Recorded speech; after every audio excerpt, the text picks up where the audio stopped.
Subscribe now. Click the bell icon to like, comment, and share.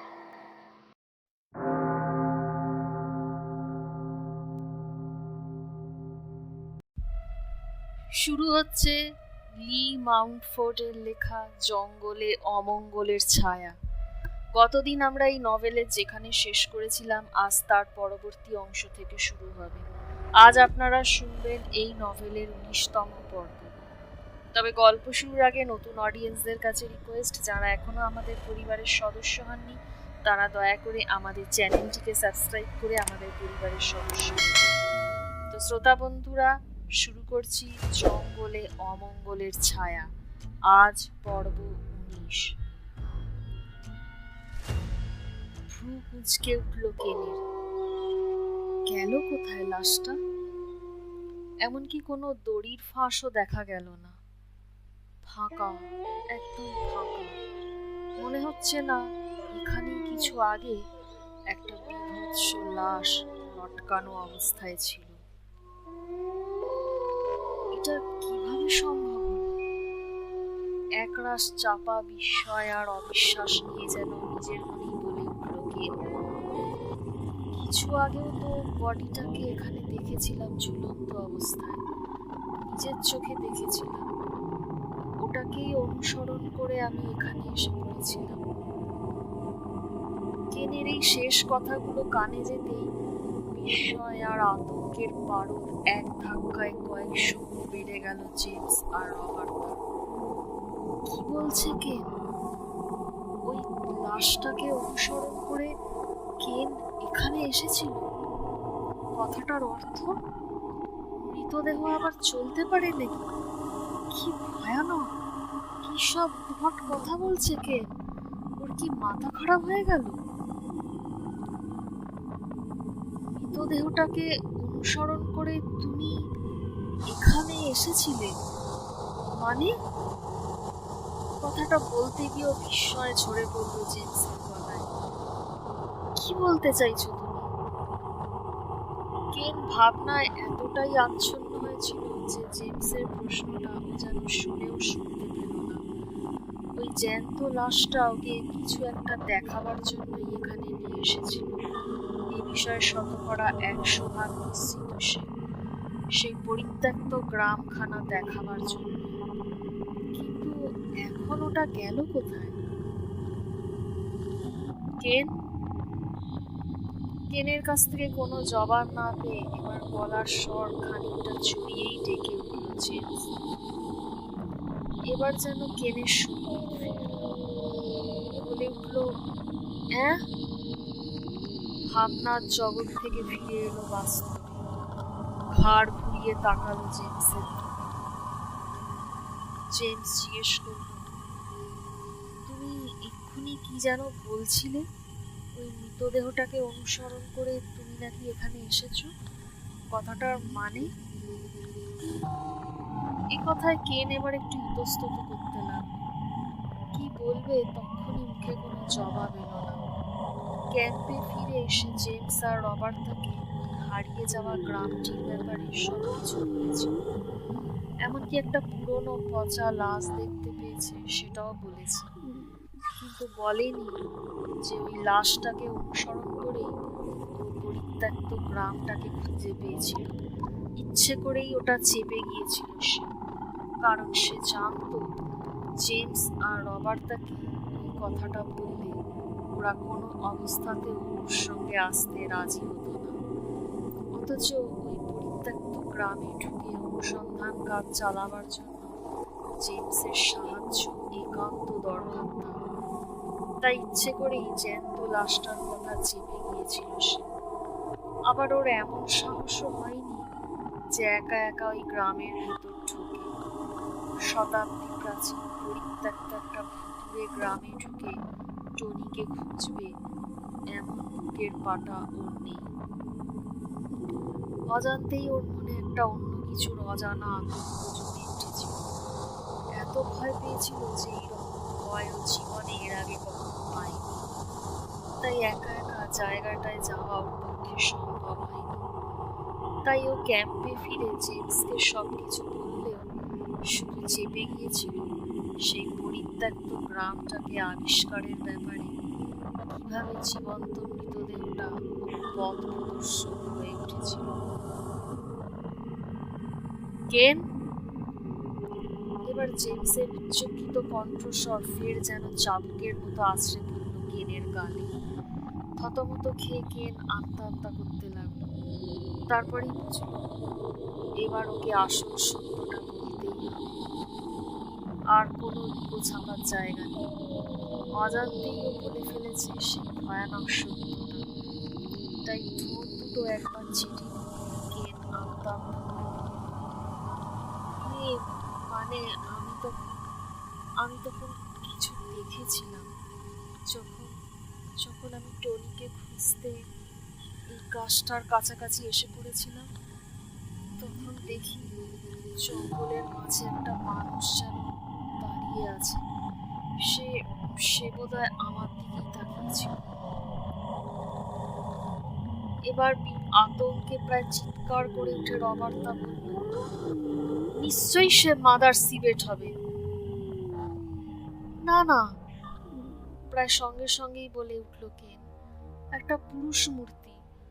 অনেক দূর থেকেও আমি ওর চেহারাটা দেখে বুঝতে পেরেছিলাম। মানে ওর দেহের যতটুকু নজরে এসেছিল আমার। এবার ভ্রু জোড়া কুঁচকে উঠল জেমসের। বলল, মানে? কেন বলল, মানে ওর দেহটা পুরুষ মানুষের হলেও অনেক কাল আগে মারা যাওয়া একটা মানুষের শরীর। আমি ভালো করে লক্ষ্য করতে ব্যাপারটা বুঝতে পারি। মানে জায়গায় জায়গায় পচে মাংস হাড় বেরিয়ে এসেছে। জামা কাপড়ও বেশিরভাগ জায়গায় পচে ছিঁড়ে আলগা হয়ে ঝুলছে গা থেকে। পচা গলা মৃতদেহ। এবার নিজের মনেই স্বগতোক্তি করে উঠল জেমস। তুমি বলছো ওটা দাঁড়িয়েছিল? মানে? জেমসের বিস্ময় আর বিরক্তির পারদ ক্রমশই যেন চড়ছে।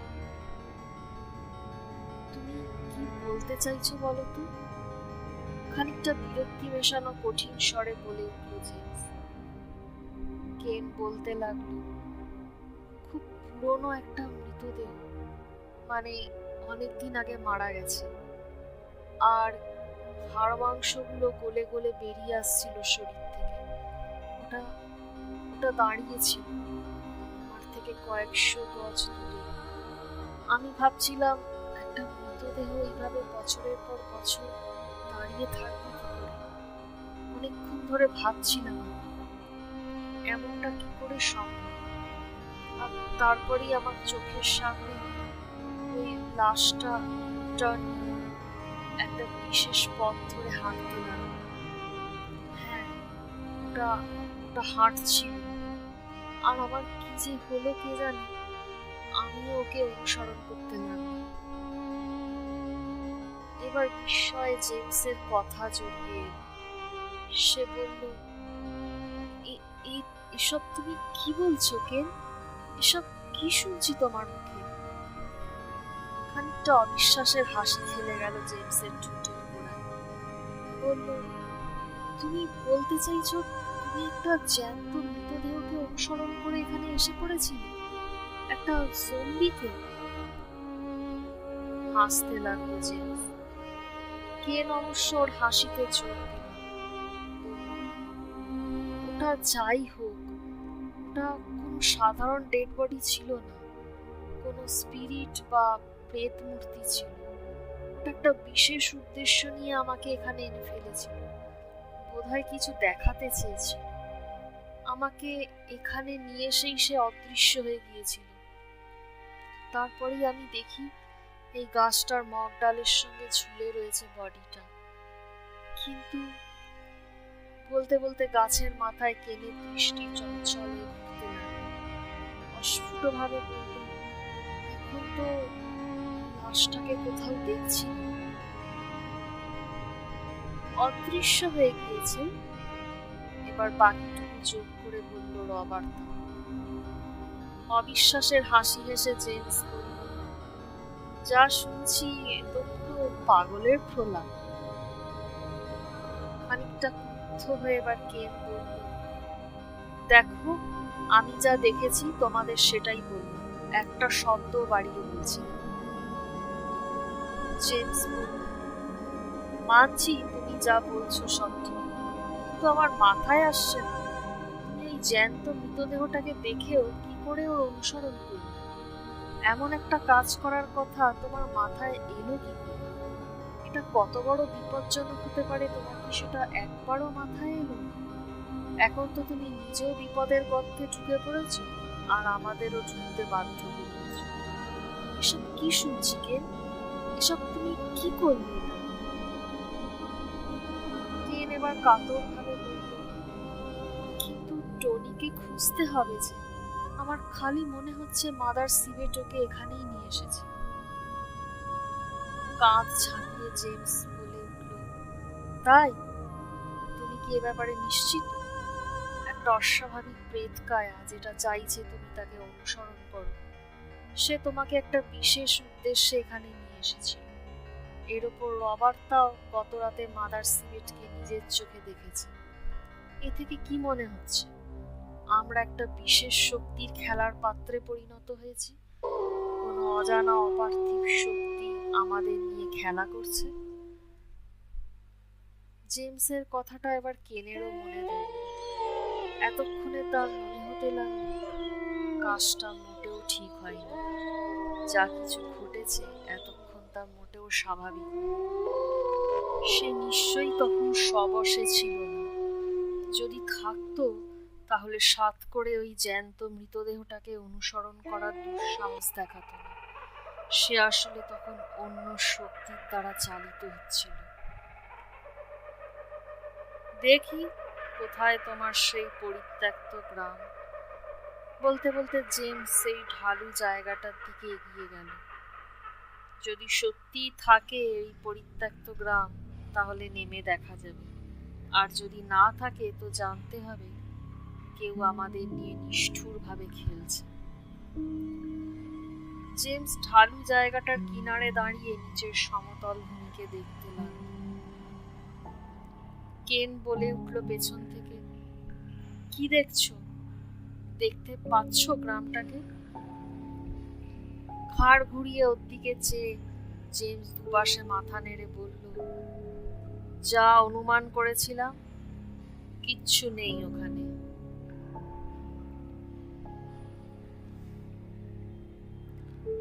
না, এ হতে পারে না। চোখে মুখে এবার অবিশ্বাসের ছাপ এঁকে দুদিকে মাথা নেড়ে বলে উঠল কেন। জেমস ফের সামনে ঢালু জায়গাটা নিচের দিকে ফিরে তাকাল। ওর চোখে শুধু আকাশ ছোঁয়া গাছ আর লতাগুল্ম ছাড়া কিছুই চোখে পড়ল না। কোনো কাঠের বাড়িঘর তো দূর, যতদূর সম্ভব দৃষ্টি তীক্ষ্ণ করে তাকিয়ে একটা ভাঙা কাঠের তক্তাও নজরে পড়ল না। কেনও এবার এগিয়ে এসে জেমসের পাশে দাঁড়ালো, তাকালো নিচের দিকে, যেখানে কিছুক্ষণ আগে ও সারি সারি কাঠের বাড়িঘরের ইমারত দেখতে পেয়েছিল। এবার ওর মুখেও ফুটে উঠল একটা অবিশ্বাস আর হতাশার ছাপ। জেমস লক্ষ্য করল নিদারুণ বিস্ময় কেনের ভ্রুজোড়া কুঁচকে উঠেছে, যেন ও নিজের চোখকেও বিশ্বাস করতে পারছে না। এটা কেমন করে সম্ভব? নিজের মনেই অস্ফুটে বিড়বিড় করে বলে উঠল কেন। জেমস ওর কাঁধে একটা হাত রেখে মৃদু চাপ দিয়ে বলল, আমি তোমার কথার সত্যতা নিয়ে কোনো সন্দেহ করছি না কেন, কিন্তু এটাও বুঝতে পারছি তুমি প্রকৃতই কি দেখেছ। কেন একবার অসহায় ভাবে ওর দিকে তাকিয়ে ফের নিচের বনভূমি আচ্ছাদিত সমতল অংশের দিকে তাকিয়ে বলল, হয়তো আমি যা দেখেছি তা একটা ইলিউশন ছিল। হয়তো সত্যি সত্যি কোনো এক সময় ওখানে একটা জনপদ ছিল, সেটারই মায়া রূপ দেখেছি আমি। আর আমার মনে হয় ওখানে নেমে দেখলে কিছু না কিছু চিহ্ন আমরা পেয়ে যাবই। জেমস বলল, চিহ্ন বলতে? আমরা তো টনিকে খুঁজতে যাচ্ছি। হ্যাঁ হ্যাঁ, তা বটে। এবার আমতা আমতা করে বলল কে, ও ওখানে থাকতেই পারে। সেক্ষেত্রে আমাদের এখনই ওখানে নেমে একবার দেখা উচিত। এবার শান্ত সংযত স্বরে জেমস বলল, ধৈর্য ধরো কেন। ওখানে গিয়ে টনির খোঁজ করার আইডিয়াটা তুমিই দিয়েছিলে। আর আমরা কি শর্ত দিয়েছিলাম মনে আছে তো, যে যদি টনিকে ওখানে না পাওয়া যায় তাহলে আমরা এখানে আর ওয়েট করব না, আমরা এই স্থান ত্যাগ করে চলে যাব। আর সেটাই করা উচিত বলে আমার মনে হয়। যদিও মুখে কথাটা বললেও জেমসেরও মনে মনে ইচ্ছে, যদি ওখানে নেমে সেই পরিত্যক্ত গ্রামটার কোনো চিহ্ন দেখতে পায় তাহলে ওখানে আরো অনুসন্ধান কাজ চালিয়ে যেত। কিন্তু ও রবার্ট তার কাছে প্রতিজ্ঞাবদ্ধ, টনিকে না পাওয়া গেলে তারা আর এখানে থাকবে না। এমনটাই কথা হয়ে আছে ওদের মধ্যে। তাই রবার্ট তার দিকে ঘুরে এবার জেমস বলল, চলো নেমে দেখি ওখানে। রবার্ট একটা দীর্ঘশ্বাস ফেলে এমন ভাবে মাথা নেড়ে সম্মতি দিল, যেন মনে হলো কোনো নিরুপায় মা নিতান্ত বাধ্য হয়ে তার দুই অবাধ্য সন্তানের জোড়াজুড়িতে সম্মতি দিল। তারপর সতর্ক করতে গিয়ে বলল, কিন্তু কাজটা খুব তাড়াতাড়ি করতে হবে। পাহাড়ের মতো উঁচু ঢালটার গা বেয়ে ওরা পাশাপাশি নামতে লাগলো। মাঝে মাঝে নরম কাঁকড়ে মাটিতে ওদের পা হড়কে যেতে লাগলো। তবু লতাগুল্মগুলোকে দড়ি বানিয়ে ব্যালেন্স রেখে পায়ে পায়ে সেই উতরাই বেয়ে ওরা নামতে লাগলো নিচের দিকে। অবশ্য রবার্ট তা কোনো রকম গাছগাছড়ার সাহায্য না নিয়ে দু হাত দুদিকে ছড়িয়ে চমৎকার ব্যালেন্স রেখে তত্তর করে নেমে যেতে লাগলো। কিন্তু জেমস আর কেনের অবস্থা কাহিল। ঢালের গায়ে লতাগুল্মগুলোকে টেনে টুনে ধরে রেখে নিজেদের ব্যালেন্স ঠিক রেখে চলেছে ওরা। সকলের আগে আগে নামছে রবার্তা, আর ওকে অনুসরণ করছে জেমস আর কেন।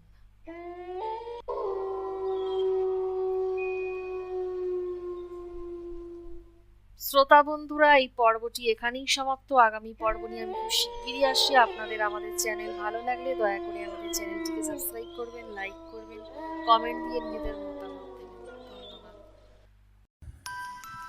গল্পটি শোনার জন্য আপনাদের সবাইকে অসংখ্য ধন্যবাদ। পরবর্তী পর্ব পেতে অবশ্যই আমাদের চ্যানেলটি সাবস্ক্রাইব করুন এবং বেল আইকনটি ক্লিক করুন। গল্পটি ভালো লাগলে অবশ্যই ভিডিওটিতে লাইক ও কমেন্ট করে জানাবেন। শুভরাত্রি।